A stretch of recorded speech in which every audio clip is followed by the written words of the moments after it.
Really excited to have you here today. We have some excellent guests. Thank you guys so much for joining us today. We're going to kick off here in just a few minutes. We're really excited to have you guys with us today. I see people are joining us. We're letting people in from the waiting room. I'm Jamie Rogers, our NASCA's Deputy Director. We're with NASCA, the National Association of State Chief Administrators. We represent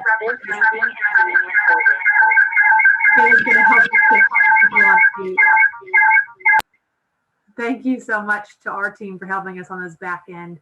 If you're just joining us, make sure to put yourself on mute. We're going to get kicked off in just a few minutes. I'm Jamie Rogers again, for those who are just joining us with the NASCA, the National Association of State Chief Administrators. A couple of years ago, we started doing some work with NASCA communicators, who are some of those who are joining us on the call, as well as some of those in our DEI forum, because we're going to cover some great topics today. Many of you work for the Secretary of Administration or cabinet level official over administration, and those are our primary members, state chief administrators. So if you aren't familiar with NASCA, we're really excited that you guys are here today, that you're involved, and we're going to kick off in just a few minutes. So I see a few more people joining us. We're really excited about this session. It's exciting to see everyone here. If you want to write in the chat where you're calling in from, what state you represent. I see Michigan, I see California, I see Kansas, I see Oregon. I don't know all of you, so I don't know all of you what your states are from, but it looks like a really good crowd today. So thank you all. I see Missouri. Thank you. We've got Missouri on the line, California. So fun to see all of you guys, and we're going to get kicked off here in just a few minutes. So thank you guys so much for joining. We've got Washington. If you're just joining, I'm Jamie Rogers from NASCA. We're the National Association of State Chief Administrators. We're really excited to have this today focused on communications for those in the communication field, and HR field, and the DEI field, or if you're just interested in this topic. We've got some really prestigious speakers with us today, thought leaders in this space that work with both private sector, some amazing global companies that we're going to hear from their work. So we're about 3 past the hour. So thank you guys, all those who have just joined us. Like I said, I'm Jamie Rogers, our NASCA's Deputy Director. We're super excited to have all of you guys with us today from all over the country. I can see in the chat we've got people from Kansas, Ohio, Washington, California. A couple of years ago, we started a forum that's focused on communicators, but we know we have some people that are outside of the communication field today, really to help those people in communications and PIO, people putting out press releases. But this topic really covers a lot around HR and DEI, a really important topic. So with that, Rebecca, if you'll go ahead and bring up your slides, and we're going to tell this group what they're going to learn about today. And then thank you guys so much for being here today. If you're just now joining us, go ahead and drop in the chat where you're joining us from. We love to know what states. So are you ready to start a revolution? We are excited. And so today and this is from Current Global and Accessible by Design. So you may have never heard that topic before, you may have, and they're excited to let us know a little bit more about that. So today what you're gonna learn about, see if it switches on us. Yeah. Why closing the disability inclusion gap is critical to the business imperative. What's the business case for your team for when you're communicating to leaders? What can you do to educate and inspire your clients? Those may be your bosses, your other departments that you're working with. And then how Current Global can be an accessibility ally. So if you were on the calendar invite, there's a couple of resources that I shared with you that I think the team is going to talk to you about, and I'll also share that afterwards with some more resources. So with that, I want to hand it over to Bill Teets, who is the Director of Communications for the Department of Administration in the state of Ohio. So he's going to talk to his peers a little bit about why this topic's exciting and who are we going to hear from. All right, Bill, the floor is yours. Thanks a lot, Jamie. As she said, I'm Bill Teets. I'm the Communications Director for Ohio's Department of Administrative Services. And Again, welcome communicate to the Communicators Forum, making communications accessible for all. And good afternoon. And for our friends out west, good morning. Like you, our agency is responsible for human resources functions of state government. And like most organizations, private or public, we have a keen interest in deepening a culture of diversity, equity, and inclusion in our workforce. An important part of that, particularly I think for us, is disability and inclusion. And it's actually come into real focus here in Ohio over the past 2 years. Ohio's governor, Mike DeWine, one of his first executive orders was to declare Ohio a disability and inclusion state. And he tasked the Department of Administrative Services with making the state a model employer for individuals with disability.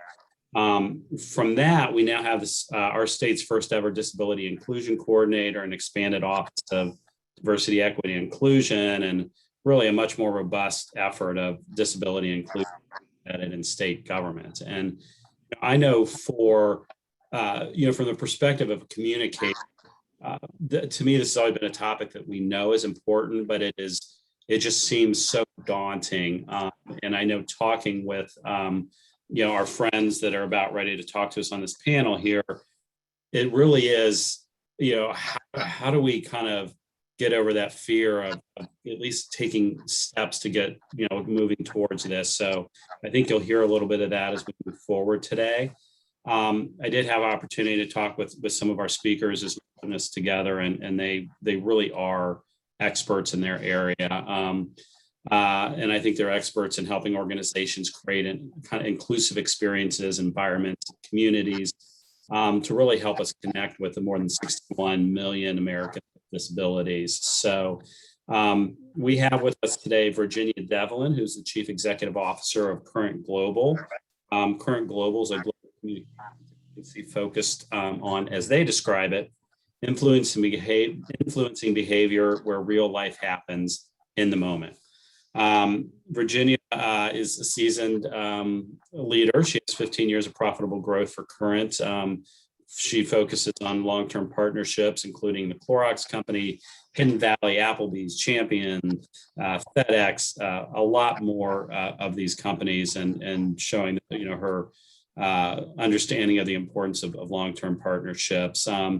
She's have got a very impressive resume of awards, more than we have time to mention here, but one that's really stuck out to me was being inducted into PR Week's 2021 Hall of Fame, and being recognized with the 2020 Gold Stevie Award for the Most Innovative Woman of the Year. So she's a member of the Economic Club of Chicago and serves on the board of the Ryan Banks Academy, whose mission is to build Chicago's first residential boarding school for underserved urban youth. She lives in Chicago with her husband and daughter. So welcome, Virginia. Joining her is Rebecca Roussel, Vice President of DEI Communications at Current Global. She joined in February. It sounds like she's known to many people on this call, so she's new in this role, though. And her job is to work as providing strategic client counsel on DEI matters for Current's clients in the consumer, healthcare, corporate, and tech verticals. She works with corporate clients with development of strategic DEI communications plans, and to address health equity and access to healthcare among women and all Black, Indigenous, and other people of color. She also currently lives in Chicago. And finally, we have Sina Patakal. She's a junior associate with DEI and corporate with Current Global. Her words, she is a female of color with multiple disabilities, including blindness and vertigo-induced migraines. Sina supports Accessible by Design and helps Current meet its commitment to make all communications crafted for themselves and their clients accessible to people of all abilities. She recently earned a Master of Science in PR and Communications from NYU School of Professional Studies. There, she conducted research on disability inclusive communications for her. She's had several internships under her belt, including working as a DEI intern at NBC Universal and at PR Action, Rowan University's student-run public relations firms. So this one, I'm really excited to hear what she says. I know that I passed this on to my designers because I think she has some good, real technical expertise in this area, and I'm looking forward to what she has to say on that. So, Virginia, you ready to kick this off? Yes, thank you, Bill. Appreciate the introduction and the kind words. And thank you all for joining us today. As communicators ourselves, we feel it's incredibly important to make sure that everything we're putting out into the world on behalf of our own agency and our clients is accessible to people of all abilities. And so what started as an agency initiative is gaining steam as an industry movement. So we have research and guidelines, new client offerings in development, and a growing roster of organizations who are making the commitment to make all their communications accessible. And just this past May, last month, Fast Company named Accessible by Design as one of its 2021 world-changing ideas. So that was an exciting moment for us at Current Global. Obviously putting us into a space where a lot of people maybe take notice of something that many of us should be doing in our jobs. And if we go to the next slide, you can see that rightly so, beyond the alkalides, there's a business need to make communications and content accessible. And like most organizations, and certainly in your roles, you prioritize DE&I within your organizations, within your states, et cetera. But look at this stat from the World Economic Forum. While 90% of companies say they prioritize DE&I, only 4% of businesses are focused on making offerings inclusive of people with disabilities. So this tells us that there is a huge opportunity to do better and to be more welcoming and inclusive of this group of people. And as Bill mentioned, you know, the US population with people with disabilities, I think 61 million people, but worldwide there's over 1 billion people. That's nearly 15% of our population globally who have a disability. And this is one population group that any of us could join at any time in our life. So it's different from other populations in that way. And because it's such a large market segment, people with disabilities control $8 trillion of buying power. So it's a big opportunity for organizations and institutions to make sure that they are being welcoming to this group. So we recognized that we needed to do better. That's why we launched Accessible by Design, to ensure that the work we create is accessible, especially as communicators, to people with sight, hearing, speech, and cognitive disabilities. That's the work we feel like we can impact really strongly as a public relations agency.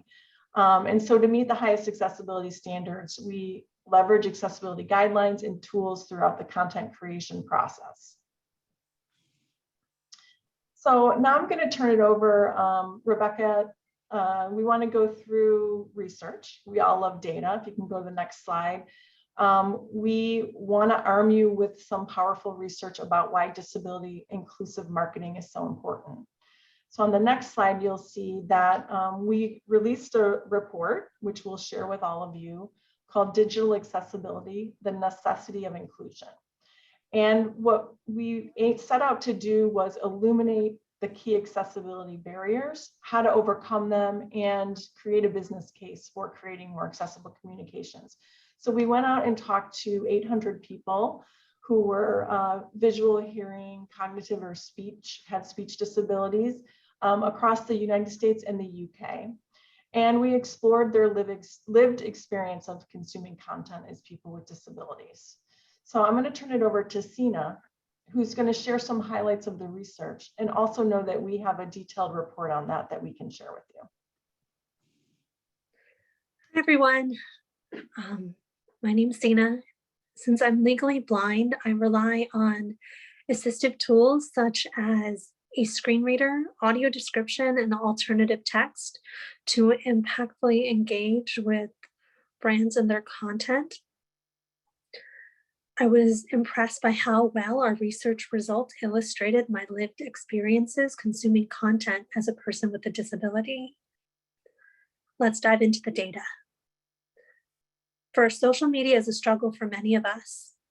1/5 of participants said Social media platforms are very difficult to use and consume content on, making it the most problematic media channel. I agree with this. The difficult screen reader user experience leads me to actively avoid social media, especially Instagram. However, I'm compelled to use LinkedIn to further my career, but it remains a frustrating experience. Specifically, I rarely encounter posts on LinkedIn with images with alternative text, and I have never seen a video with audio description on LinkedIn. The absence of these accessibility features indicate the content was not created to be inclusive of people with sensory disabilities. Next slide, please. Second, assistive tools failed to fix the problem.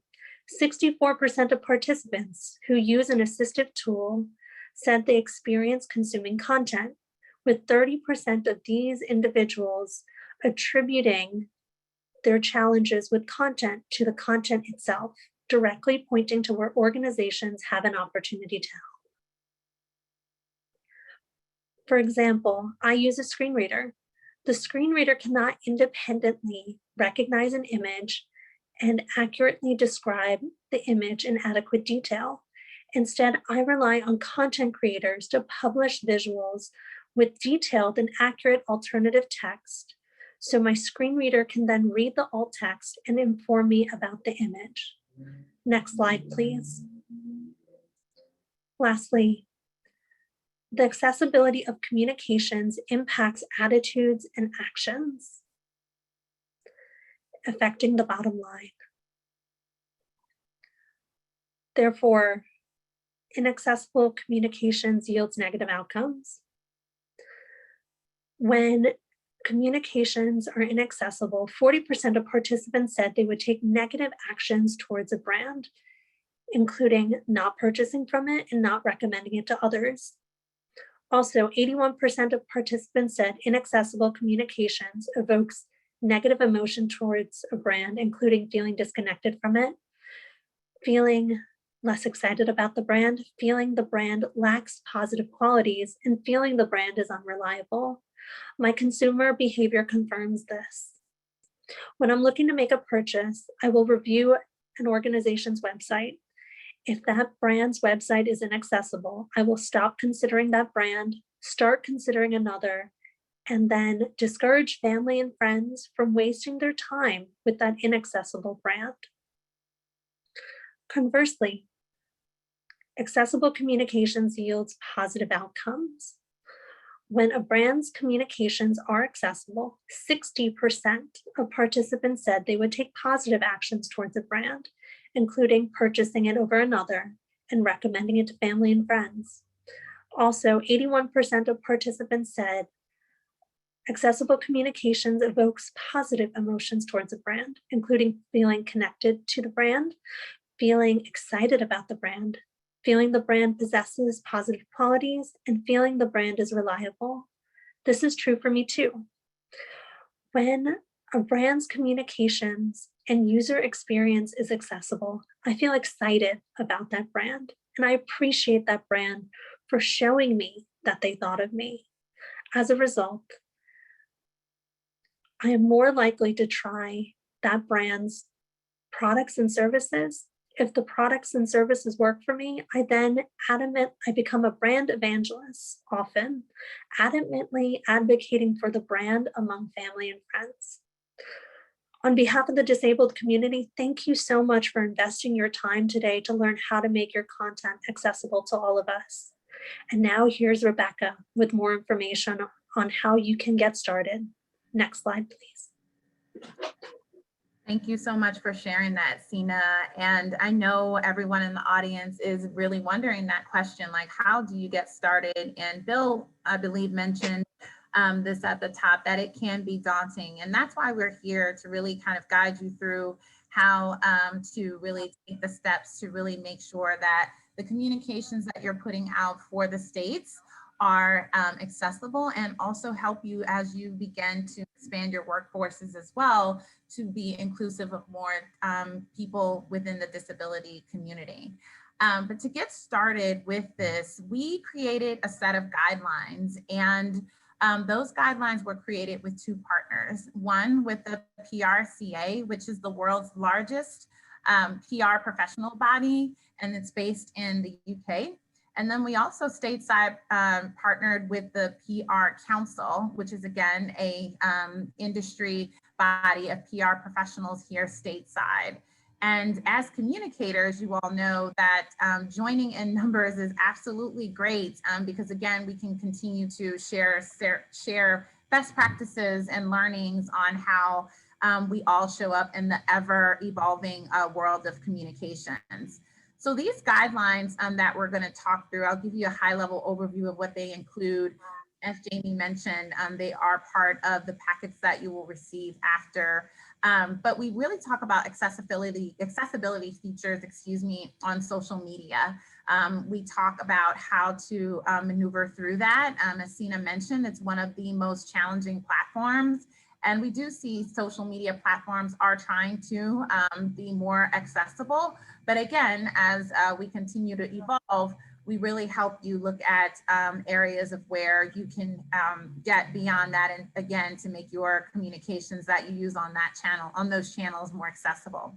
Secondly, Microsoft Office Suite has an actual accessibility checker built in, and you can use that, and we actually go through the Microsoft tools and how to actually make sure that the documents that you are working on are accessible. For example, before you save a PowerPoint, for example, there is a dialog box that pops up and asks, has this document been sent through an accessibility checker?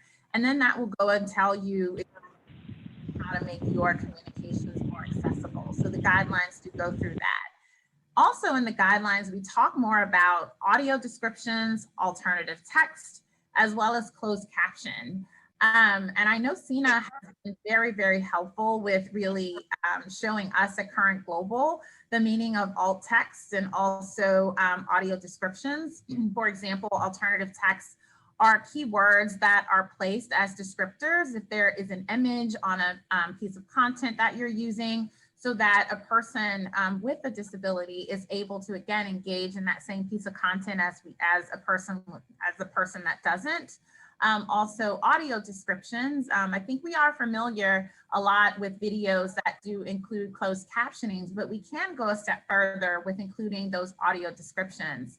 And the audio descriptions actually help the person that is viewing that has that particular disability, in this case, potentially visual, to help really describe every aspect of that video, so that person that is actually viewing that video can actually see what and know what is actually in that video. So again, we talk about that within those guidelines too as well.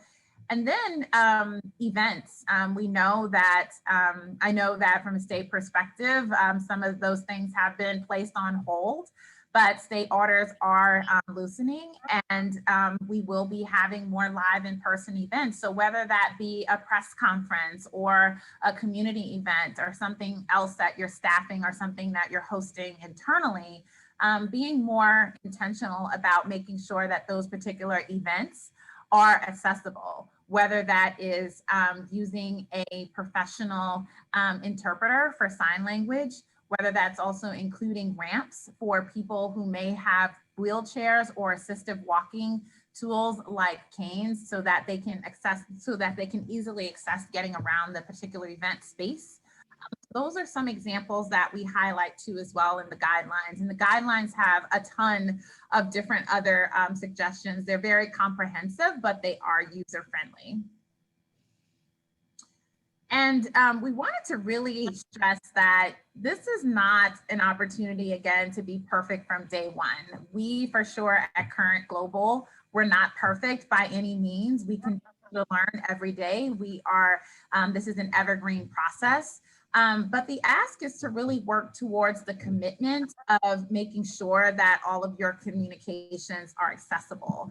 From a client perspective on our end, we provide the basics, and now it has become as natural as spell check. So we actually go through and really have those guidelines as we're either producing content from for our clients, or even internally producing content as well for our colleagues. And I think after, as an organization or of a brand, and you can translate a brand into a state in your terms, deciding to commit that, really writing what that commitment looks like, that manifesto that outlines what you're trying to do in this space, because we want people to see that on a regular basis and to show that it is just an important cause. Share it with your colleagues, also display it around your offices, put it on your websites, and making sure, again, that it is an integral part of how you recruit, how you communicate to your constituents, excuse me, etc. And then also, this is a task that you may be surprised as many volunteers that you have. All you have to do is put the call out. What we did was ask for accessible by design champions. And those champions are volunteers that really help us as we develop and continue to develop this offering and continue to bring awareness to this subject, and really getting the people who are involved in other DEI matters outside of DEI, and just to make sure that you have those volunteers that will definitely be there to help you as well. And then we also want to look at, how do you do this from a personal standpoint? And an individual is really an opportunity for you to immerse yourself in the space and even to learn more. And so we suggest to first familiarize yourself with the guidelines that we will be that you will get, and then also look at an opportunity to use a checklist that is included in the guidelines, and use it literally every day, as you probably would an AP style book, or even a communication style book that you may have developed specifically for your states and how you all communicate. And then just make sure to have that as your checklist as you're going through documents, events, hiring, etc. And then also be in a space to kind of learn more. Seek other opportunities to look at influential voices that are already in the disability arena. There's a lot of podcasts. There's also columns in different newspapers. Like, for example, the New York Times has a specific column that's a columnist that writes about disability issues. And again, be your own champion and wanting to learn more about this space and this subject.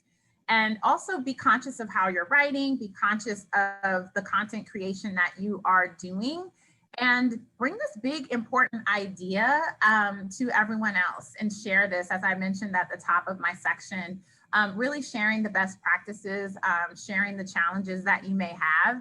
And really, again, just be a beacon and a voice for this space, because the more that we get to amplify the importance of this, the more the awareness is going to continue to ignite, and the more people and the more opportunities that we have that will continue to advance accessible communications.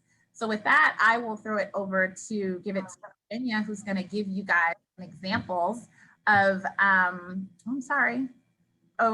wait, before I give it to Virginia, this is just a slide that really just kind of talks about what we're doing in the future as we continue to develop our accessible by design work. We're really looking to help our clients with this by auditing their communications. And also we're going to be looking at developing some training sessions in the future too as well. So with that, now I will give it to Virginia, who's going to give us some examples of just some accessible work that we've seen in the space and in the industry you all may have noticed too as well.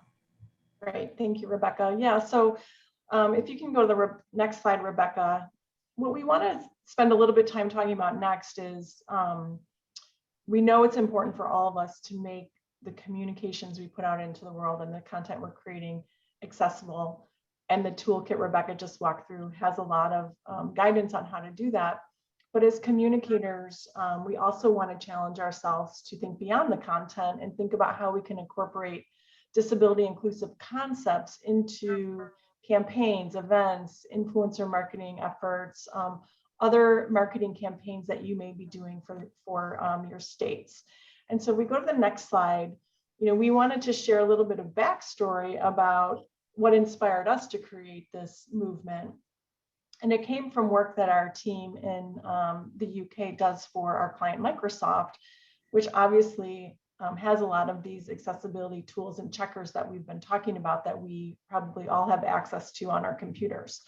But this case study is something that our team helped Microsoft put together, focusing on how diversity and inclusion is top of mind for business leaders as we look to create the workforces and the creative needed to reach audiences of tomorrow.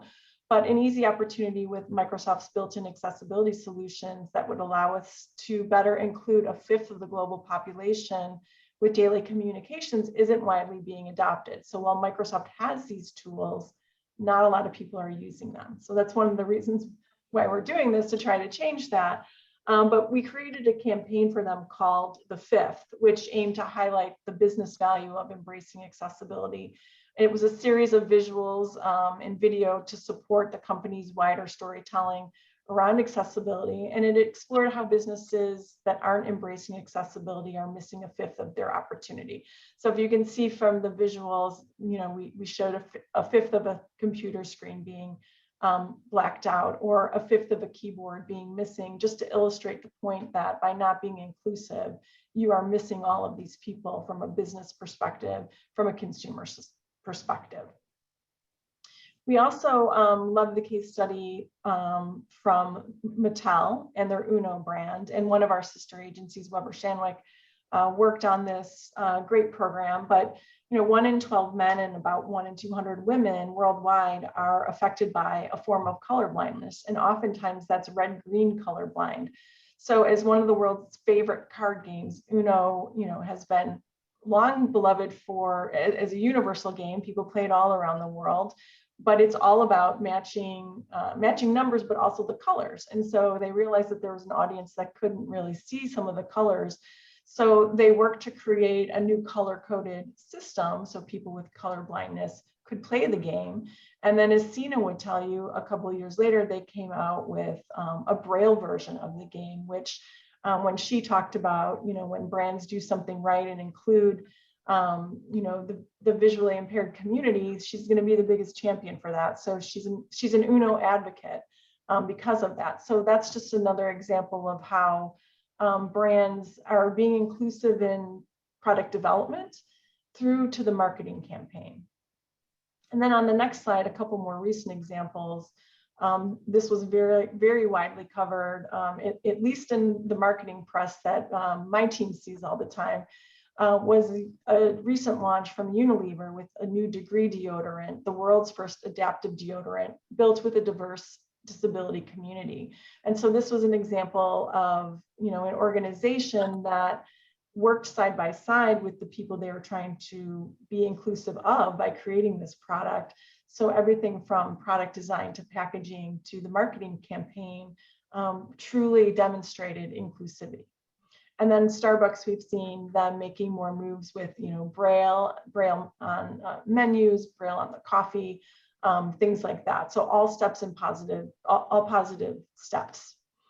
And then finally, on the next slide, and just thinking about event inspiration, and as Rebecca was talking, we are going back to more live events or hybrid events where we're still going to continue to have some people a virtual experience and an in-person experience. We were kind of inspired by the Oscars this year. From an event standpoint, disability inclusion was certainly highlighted like never before, and perhaps for the first time, diversity at the Oscars included disability. I mean, certainly the Oscars has had its issues in the past and is working to do better, but we haven't seen them be very open to the disabled community. So we saw disabled representation in several of the nominated films. It was the first time they had an accessible stage for people. And then hopefully a lot of you saw that great Google ad that debuted during the show speaking to the deaf community. And Google was a big sponsor of the event. So it was another, good example of how you can be inclusive when you're putting major events together and thinking through it, at all phases of consumer touch points. So to close and to make sure that we leave some time for questions that the group may have, we've created a website called accessiblecommunications.com. We're housing the research there, the guidelines we've talked about, and we'll be continuing to update that with best practices, relevant news, case studies, and more. We're kind of in the beta phase of the website now, and we hope to launch the bigger website in the next week or so. We've been working with one of our web design partners to make sure that it is one of the best accessible websites out there. So it'll also be a good place to check out to see best practices with respect to website creation to make sure you're being inclusive of everyone. And then on the next slide, we're asking organizations to make the commitment. And, as Rebecca talked about, this can be, you can easily commit on the individual level and start doing things today that make your content more accessible. But we're also really hoping that organizations will come on board to make the commitment.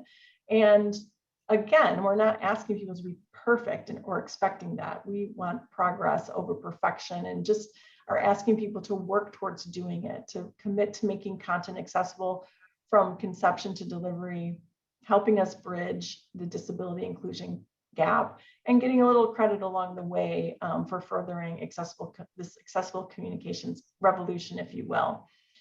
So the next slide just spotlights some of the organizations and in our world, marketing agencies from all around the world who have signed on already in a very short amount of time to support this effort. And we're getting more and more queries every day.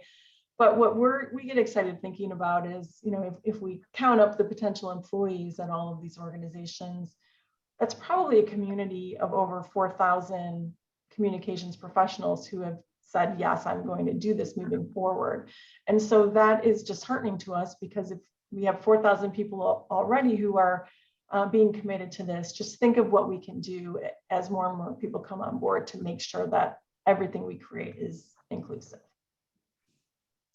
Well, the last slide just has our contact information, and we certainly will share this presentation. I know we're being recorded today, I believe, so that this group has it, but our team is also very welcoming of one-on-one discussions if you have questions to help you figure out how you can bring it to your workplace. So with that, I think we can close the presentation and go back and answer some questions and have a good discussion. Thank you, Virginia, Rebecca, Sina. So Kayla, will you help me spotlight Virginia, Rebecca, and Sina, and we'll do a panel here. So I have one question, the very first question that came from Jerry, and I can ask that unless Jerry, if you want to unmute yourself and ask it directly. Well, thank you. I really appreciate all this great information. So just wondering, as we, start to go back in the office and some employees are working remotely still, just trying to envision how we can best make events accessible where some people will be attending in person and some people will be attending virtual. Please. Yeah, that's a great question. And I think we're figuring that out with our clients now as we start to consider doing live events as well. I think we've all become familiar with this virtual event experience. And so I would almost champion designing your events with that virtual experience in mind first, and then thinking about how it translates into a live experience for those people who will be attending in person, because you want to make sure that the people who are there virtual are having a very similar experience. And then when it comes to the live event, thinking about things like accessibility with stage design, sign language interpreters. If you're running video, make sure that you have the audio descriptions, things like that, to ensure that you're being as inclusive as possible within the event environment. Excellent. Thank you so much. Thank you, Virginia. Oh, and Rebecca, are you adding? Yeah, I was just going to add, we actually just learned something new from Disability In, which is one of our partner organizations, about announcing yourself and really offering descriptors, as well as we are still in this virtual world, and really, again, being able to be intentional about doing a little bit more than just saying your name. But like, for example, I would say, my name is Rebecca Roussel. I am a Black woman with short Black hair. I have on a color shirt. My background has different pictures behind me. So that way, again, we are being more intentional about being inclusive with people who, again, may not be able to engage as others. Fascinating, Rebecca. Thank you for adding that. And kind of keeping along that topic around video and some audio descriptions, Bill, I think you had another question.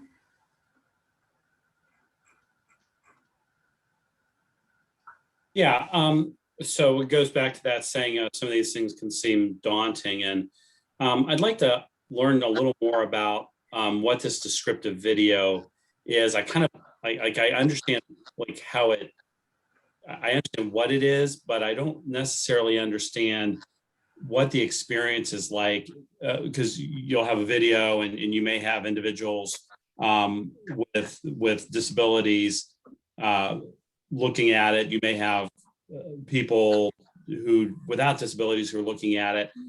Like, what does it take to make it descriptive?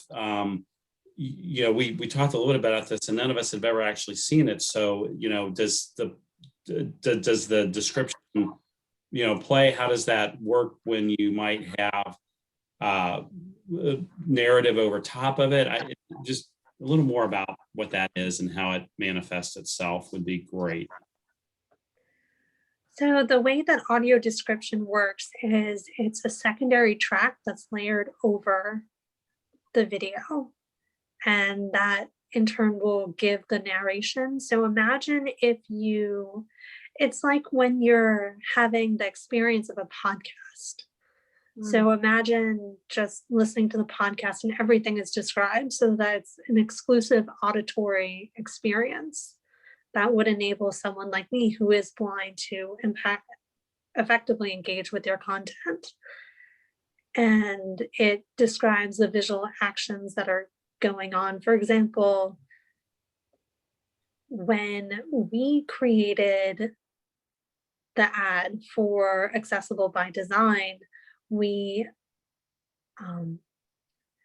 updated it to include audio description. And so we were able to add description, which indicated that someone was signing and read the closed captions. And it was very helpful for me because I had experienced it without the audio description. And then later seeing it with the audio description, it was a much different experience. And I felt that I had a much better understanding of the content as a result. So And does the user choose which channel to listen to then? Like you might on closed captioning? Yes. So we used Able Player, I believe, and there was an option to toggle on and off the audio description. If you go to accessiblecommunications.com, you can see it. It's accessible-communications.com. You can see it in action. And there are so many different vendors that you can use to have them help you create the audio description for the content. And it's something that can be done at a very nominal cost, especially when considering how much we invest in creating these campaigns. You know, I think about how those of us who are, and particularly, I think it was Virginia who said, you know, this is kind of progressive and to be focused more on the progress you're making. You know, 10 or 15 years ago, we were having these conversations about language. You know, how do you make certain things that you do, you know, available in different languages, and you know, it was kind of overwhelming because, like, okay, well, now you have to find somebody who's a translator. So for me, I kind of think about, okay, well, what are those steps that I take? I don't even think anything at all now about sending a piece of our collateral to someone who will translate it into, whatever languages are appropriate for what we're trying to achieve. And I think it's probably just then becoming familiar with what those types of services are available in the area of disability. And just like you say, okay, just like we do spell check, we need to do accessibility check. So just as we would think about reaching out to non-English speaking communities, how do we speak out to the disability community? So for me, I think that's a takeaway that I get out of what you guys are describing here.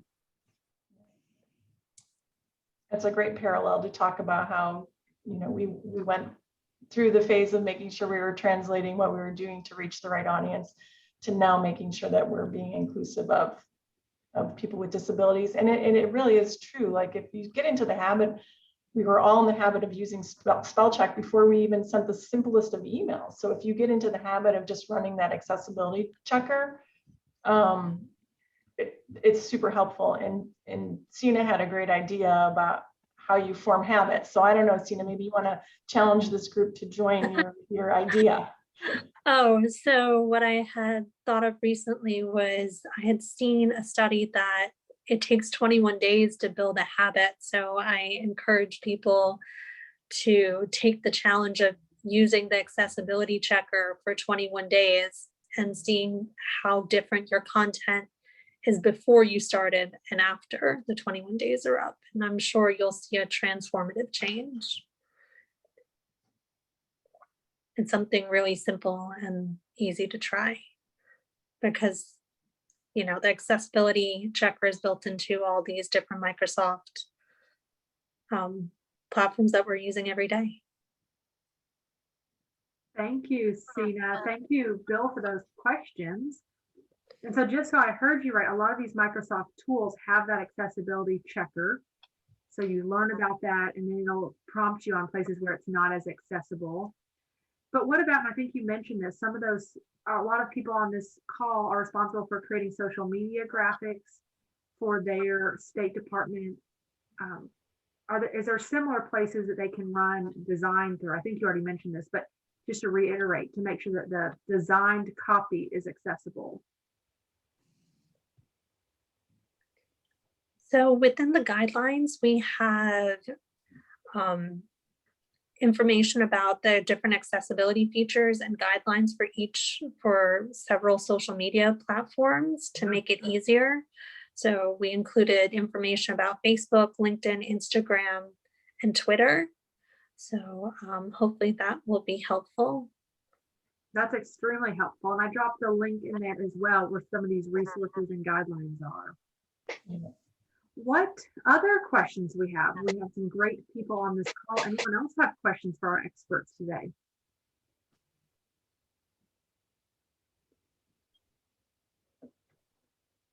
While we wait for another question, I would just also emphasize to the importance, we touched on a little bit, of alt text. It's an art to describe an image. Sina has a great example of the work we did for Microsoft, again, where there was an image of people, like 5 people around a conference room table. And so a manufactured alt text description might just say, there were 5 people sitting around a conference table.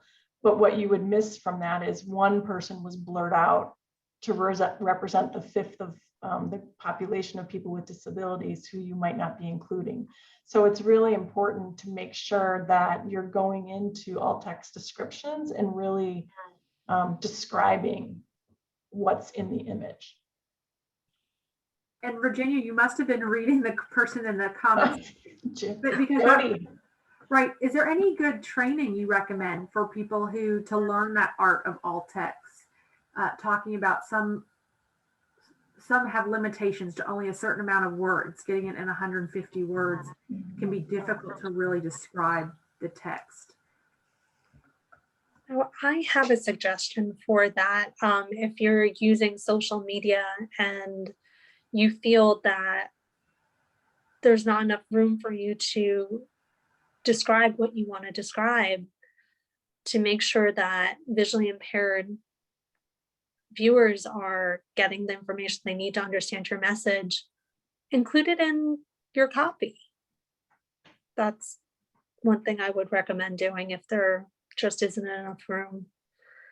And while composing the alt text, I strongly encourage asking yourself, what is the key message that this image is supporting?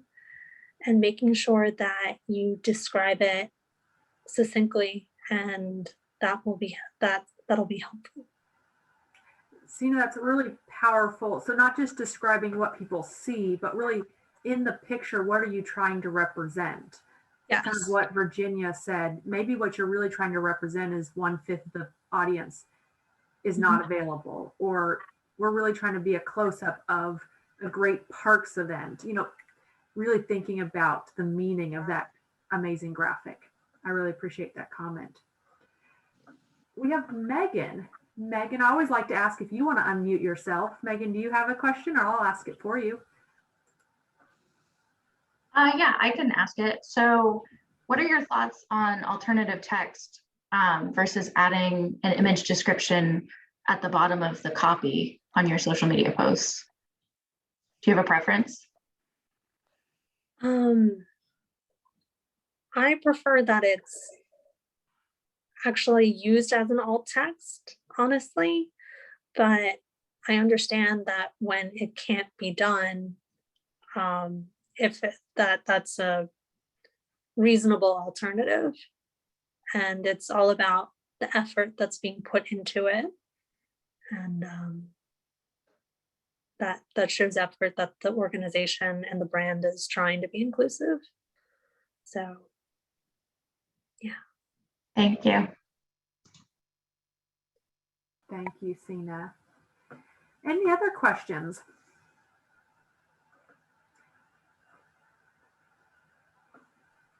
There was so much you guys talked about, and the point of where to start, and you guys gave some amazing places of where to start.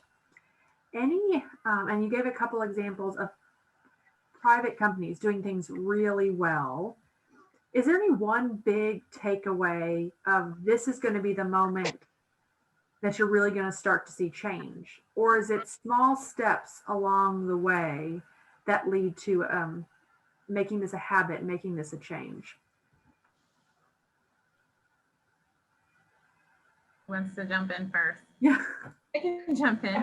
Jamie, I think it's actually both, because again, those are recent examples that we shared in the presentation, but now we're seeing more and more, whether it's in stories that we are seeing from media monitoring, or whether it's commercials that we're seeing. Even going into certain buildings, that you're seeing a lot of this being more out front. And to the small steps aspect of it, I think that's something to continue to remember, that this is not going to necessarily be solved overnight, but it's when we continue to work at it and continue to make those important small steps. And even though it's a small step, that doesn't negate the importance of it. Really, when we continue to do that and continue, again, like we're having these conversations, to have awareness about it. So everyone on this call, every state may not be able to have the same sort of resources or be able to do this at the same pace, but at least there's a seed that has been planted to where it's like we can really start to really look at how do we begin to do this. So again, I'm always a person that talks about sharing best practices and talking about it, because just overall in diversity, when we start to get more comfortable with it is when we start to continue to have conversations about it. And I think that's what we are seeing in this space just overall, where everyone is starting to be more comfortable about being diverse and having differences. And to Virginia's point, this is the one diverse group that we could all be part of at some point in time. And when you start to think about that, it really starts to sink in about how important being inclusive really is. Thank you so much, Rebecca. Yeah, and I know you've mentioned that a couple of times. The more comfortable we can come around these conversations, the more we can start doing about it. So I have something that's kind of sparked to me, and Bill said this in the beginning, you know, some of theirs has been championed by their governor. So what do you do if, you know, we have got some communicators on the call, or maybe it's not being championed by executive level support, but you're trying to champion it from the communicators level? Any advice there? Well, that's one of the reasons why we did the research, because we know, especially for the C-suite and executives, that kind of data really, you know, hits home and helps illustrate the importance of this. So please use that research to show that, you know, you're all working for states, but your state is a brand. And if you're not being inclusive of people with disabilities, you're missing out on a huge opportunity. You know, I think states do a great job. I often, you know, I live in Chicago. So when I see my mayor on TV, she always has a sign language interpreter with her. I think most states do that as a best practice. Let's just start expanding on that. And as communicators, you know, this group holds a lot of power because you're the one who is putting the stuff out into the world. So I do think that, you know, if you commit as an individual to start doing it, moving forward and learning along the way, that will have a big impact as you're selling it into your larger organization, to get everyone else on board from the executive team, you know, up to your governor. I think you've got a lot of power in your hands to be able to just start doing it. And, you know, we do this for our clients for free. We didn't come up with this idea and say, oh, now we're going to like sell this to our clients as something that we're going to tack onto our fees. It's a best practice. It really, we're just like this, we do spell check for you for free. So we're going to do this for you for free. And we're going to build it into our process and you're going to benefit from it. And our clients, of course, were very appreciative of that because it's the right thing to do. So that's also a great way to position it too within your organizations, to say like, this isn't really going to cost us a lot of money. It's just a change in the way that we, you know, concept ideas or think about our communications. And it's the right thing to do.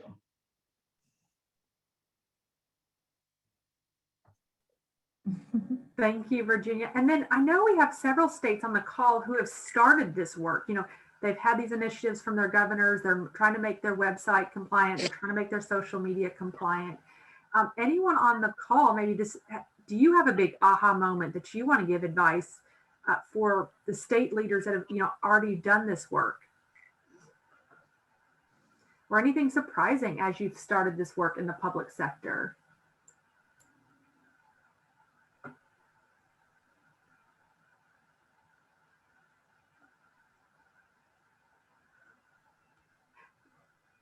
I always like the cold call, but if not, we'll do the one last piece of advice from our audience and then we will wrap up. This has been absolutely so many comments on you saying great workshop. I've learned so much. Very much appreciate your perspective. Thank you for being open. So we're very much appreciative for your guys's. What's your last piece of advice for our audience today? Just do it. Take the small steps. Take Sina's 21-day challenge. You know, check out the guidelines in the research and, you know, become an advocate for this. And I think like us, you'll see that it quickly spreads within your organization. And, you know, it was very easy for us to find champions with Current Global around the world who said, yes, I want to do this. Is important to me. My co-CEO in London grew up in a deaf household. So it resonates with a lot of people. The more people you talk to, they're going to have a personal connection to it. And that helps just fuel the momentum behind it as well. So the 21-day challenge was just, Sina says, if you spend 21 days building a habit, you'll keep the habit. So for 21 days, anytime you write an email or a press release or a Word document or a piece of social content, use those accessibility tools that Microsoft provides, because by the end, you'll know like, okay, this is how I can write more concisely. This is how I can do alt text, etc. So that's the 21-day challenge. All right, Rebecca, and then I'll do Sina for our last piece of advice. Yeah, I will just go quickly. I once was in your shoes not too long ago, but I just wanted to emphasize the fact that the state is a brand, and Virginia talked about that. And I think we had some amens in the comments as well to that.